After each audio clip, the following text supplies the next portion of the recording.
Hello AMP class. Unfortunately, when we did our TBL activities yesterday, the video did not save. And so I'm going to run us through the notes here again that we went through yesterday.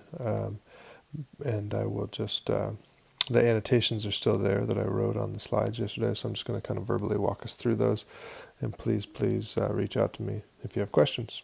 All right, here we go. Okay, so we went through this. This activity was just looking at each of these blood types, or these images of blood, and being able to label what they're called, and what antigen you find on each. And so these represent the antigens. So A has just A on it, so it's A negative. The one I didn't finish yesterday was this one, which would be B negative. Remember, the positive and the negative just refer to the Rh factor, whereas the A and the B refer to A and B antigens. And so a red blood cell with no antigens, like this one here in B, is O negative. So O says that it doesn't have A or B, and then the negative says that it doesn't have Rh. Okay. Now G over here would be a little bit different, where we've got no A or B antigen, so that's how it gets the O, and then it gets the positive because it has the Rh antigens. Okay, so if we keep moving on here, the next slide was talking about which antibodies would be found in the blood if a person had this type of blood.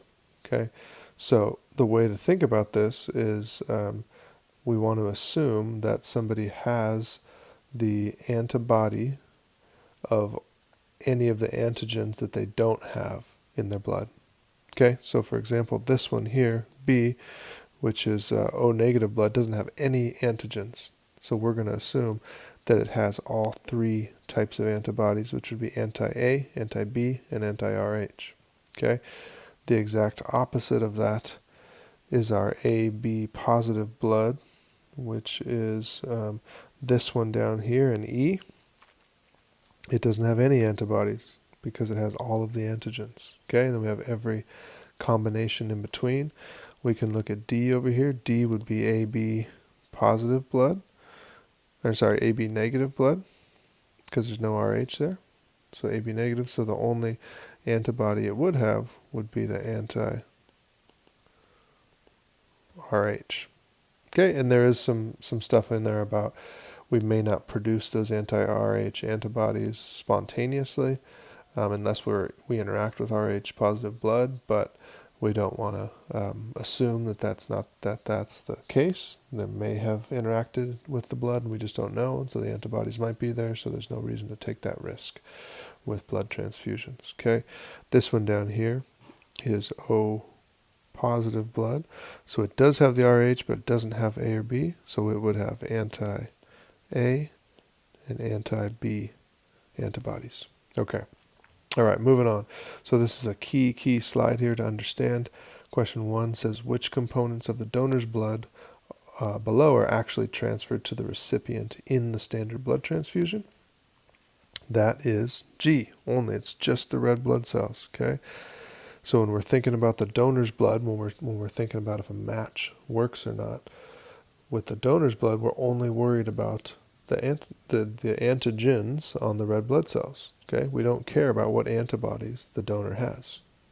Okay, all right, and then secondly, question 2 there, when we're thinking about the recipient's blood, what do we need to care about with the recipient's blood? We don't need to care about the red blood cells the recipient has. Okay, we do need to know what antibodies the recipient has. Okay, because we need to know if the antigens on the donor's blood will be destroyed by the antibodies in the recipient's blood. Okay, so very key points. So when we walk through this example here, we use the example of type A positive blood. Okay, we said the antigens present would be A and Rh. So the antibodies present would be the only one that the antigens are not found on, which is the anti-B. Okay, so which type of blood, or which types can they give blood to? Okay, so this person can give blood to anybody who doesn't have the A or the Rh antibodies. Okay, so we have to choose people who have either A positive blood or A B positive blood. Okay, the types of blood that we cannot, the types of blood they can receive from somebody, which is different than the ones that they could donate to. This would be the same as donate, right? Which types of blood can they receive from? Okay, they can get blood from A negative, A positive, O positive, O negative. Okay, as long as they don't have the B antigen, then they're good, because the only antibody they have is the anti-B. Okay, all right, and we walk through this example. Someone with AB negative blood at the hospital, and only type A negative blood is available. Is that going to work? Is that going to be safe or unsafe? So the way to walk through this is, first of all, decide which antigens are on this person's blood, and then which antibodies are found in this person's blood. Only the anti-Rh. Okay, and so when they receive blood, they just want to make sure they receive blood that doesn't have Rh antigens in it. Okay, so they can take any of the negatives. Right, so A negative would definitely be safe. Okay. All right, so we walked through this one as well. The correct answers were A and D. The blood mixes during delivery, and that makes the mom build up antibodies. And then, during the second pregnancy, antibodies from mom's blood can enter into the placenta and destroy the baby's blood. And we talked about F and G a little bit more. F was during the second pregnancy. It initially said that the baby's blood mixes with the mom's blood. That's not true, but the baby's antibody, or the mom's antibodies, can get into the baby's blood. And then during the second pregnancy, the only dangerous time is during delivery, is what G says, which is not true. It is a dangerous time, but it's dangerous before that as well, because the antibodies can get into the baby. Okay, that was just the cheat sheet, blood donation cheat sheet. Okay, restoring blood volume. When somebody's lost a lot of blood, their blood pressure is low. In an emergency situation, you don't have time to worry about blood type matching, so you just need to get their blood pressure back up. So you give them an isoosmotic saline solution. Okay, these are the stages of hemostasis, or blood clotting, the whole blood clotting process. Talked about number 1 being constriction of those blood vessels, or vasospasm. Number 2 being the platelet plug. And then we have 3A, which is the first part of phase 1. 3B, which is phase 2, and then 3C, which is phase 3. Okay, and then we get into clot retraction, where that that break is pulled back together. And then lastly, fibrinolysis, where we break up that clot and get rid of it because we don't need it anymore. And the question there, hold up the number for the step that involves TPA, which is tissue plasminogen activator. Plasminogen is the enzyme that breaks up the clot. We need something to activate that. We activate that with tissue plasminogen activator. That happens during fibrinolysis. This is plasminogen right there. Okay. All right, so we talked about these different clotting drugs. This is a key thing to understand. Okay, and I've got the correct answers listed there. Okay, so aspirin and Plavix both are involved in stopping platelet aggregation. Okay, if you look on this next slide, you see that here. This is a platelet. Okay, this first one here with aspirin. Okay, that one shows how it blocks thromboxane A2, which is the TXA, blocks that from being formed and stops platelet activation. Plavix, also known as clopidogrel, blocks ADP, which is released by platelets, from binding to other platelets and stops platelet aggregation there. So that gets in the way of the platelet plug formation, right? That second step in the whole process. So that's what E and F say, blocks the platelet plug, both of those do. Okay, and then we get into Pradaxa and dabigatran. Pradaxa is a direct blocker of thrombin. It doesn't block the formation of thrombin like I says, but it directly blocks thrombin itself. If you look at this process right here, this is thrombin. I've written on that one a lot, but that's thrombin, and its job is to turn fibrinogen into fibrin, which is the last step there. So dabigatran or Pradaxa directly blocks thrombin from working. It doesn't block it from being formed, it blocks it from working. Okay, so that's H. And then warfarin or Coumadin, we see there those both, warfarin blocks the formation of thrombin, which will also stop fibrin formation. Pradaxa also stops fibrin formation, that's L. Heparin stops fibrin formation as well, and heparin stops clotting by helping antithrombin work more effectively. Yes, and so yeah, let me just go to that other slide and show that. So thrombin is here, right, and we have antithrombin here, which is at AT. Heparin binds that closer to thrombin, so it stops thrombin from doing its job, which would stop fibrin formation. Okay, and then everywhere you see a W here, that's where warfarin or Coumadin acts. So all those steps up above that would stop the formation of thrombin. Okay, keep moving on here. This one's just a simple definitions. A thrombus is a blood clot that's stable. That's D. G, an embolus is a blood clot that's been dislodged and floating through the blood.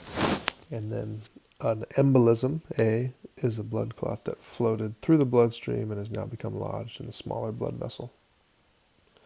Okay, stroke treatment. We talked about this one already last semester when we talked about the brain and strokes. The only one that's not true here is that tissue plasminogen activated, that TPA, only works for ischemic strokes. That's the opposite. We would never want to use it for an ischemic stroke.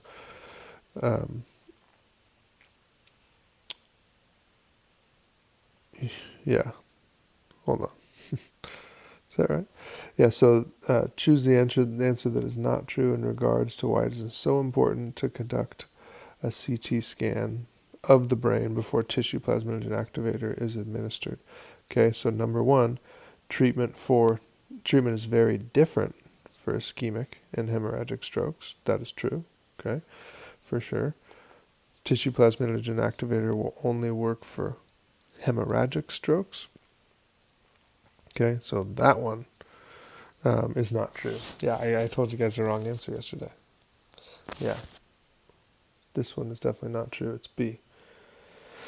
Okay, TPA will only work for ischemic strokes. That is true because that's the one that is caused by a blood clot, and we would want to break that blood clot open, okay, to get blood to the brain. Administration of a TPA with a hemorrhagic stroke could be fatal, definitely, because it could just cause more bleeding, stopping the clotting. And then administration of a TPA with an ischemic stroke could save brain tissue, absolutely. Okay, so I told you guys the wrong one there yesterday. Sorry about that. The correct answer is B.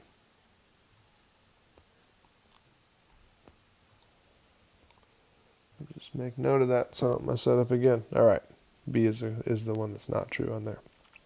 Okay, all right, these are blood clotting things here. We talked about this. Phase 1 ends with the formation of prothrombin activator.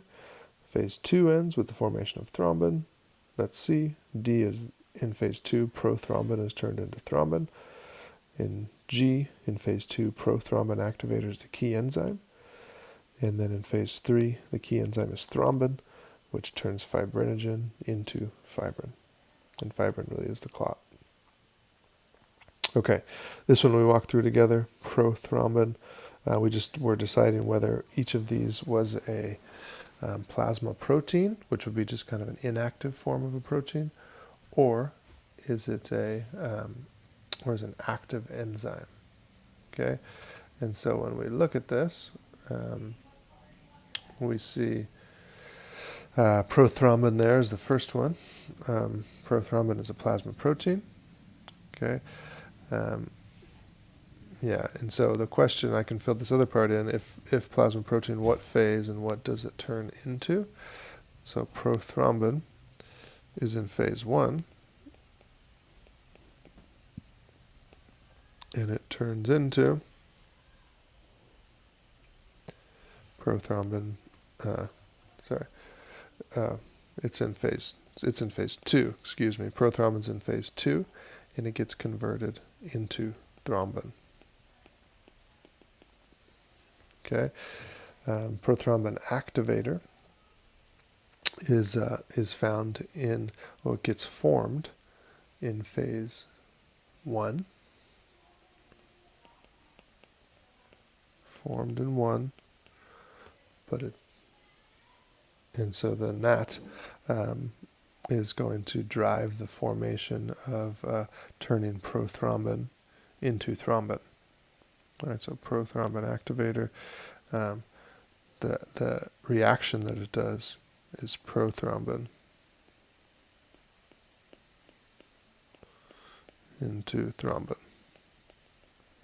Okay, thrombin is an active enzyme, and its job that we already talked about is turns fibrinogen into fibrin. That's in phase 3. Okay, fibrinogen is in phase 3. It's just mentioned up there above. Fibrin is the clot itself, also in phase 3. Factor 10 or factor X. This is what gets formed at the end of the intrinsic or extrinsic pathways.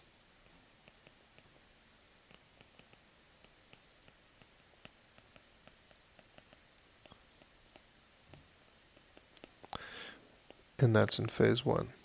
Remember, there's the 2 different parts of phase 1, 2 different options, intrinsic or extrinsic. They both lead to the formation of factor 10. Okay?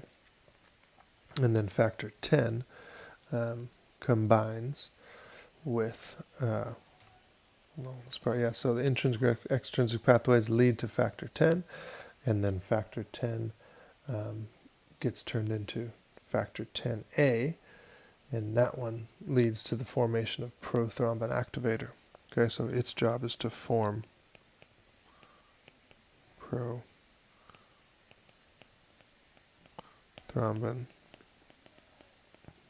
activator. Okay, plasmin is an active form of plasminogen. This one is helping us in fibrinolysis. So at the very end, when we're breaking up the clot. Okay, and what does it do? It turns plasminogen, it doesn't do that. It breaks up the clot. That's what it does. Okay, plasminogen, we find this in fibrinolysis as well, and tissue plasminogen activator is the enzyme that turns plasminogen into plasmin. Okay, please let me know if you have questions on that. All right, other clotting chemicals here that we talked about. We talked about ADP. It's in platelet activation. It activates platelets.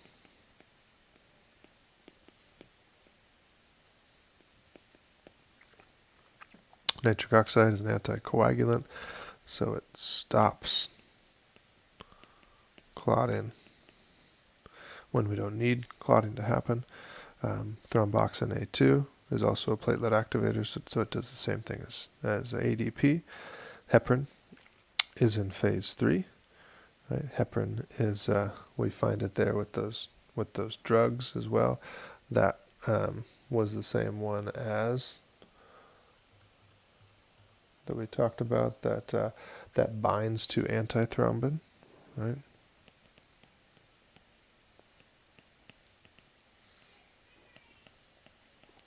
Binds to antithrombin and pretty much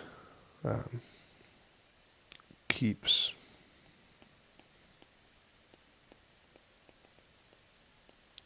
thrombin from working, which decreases clotting. Okay, and then vascular endothelial growth factor and platelet-derived growth factor, these are both in the repair phase, and these both cause blood vessel growth. So that could go here and here. All right, guys, that's what I've got for you. Good luck with that, and we'll check in again soon with the lecture for Wednesday. Bye-bye.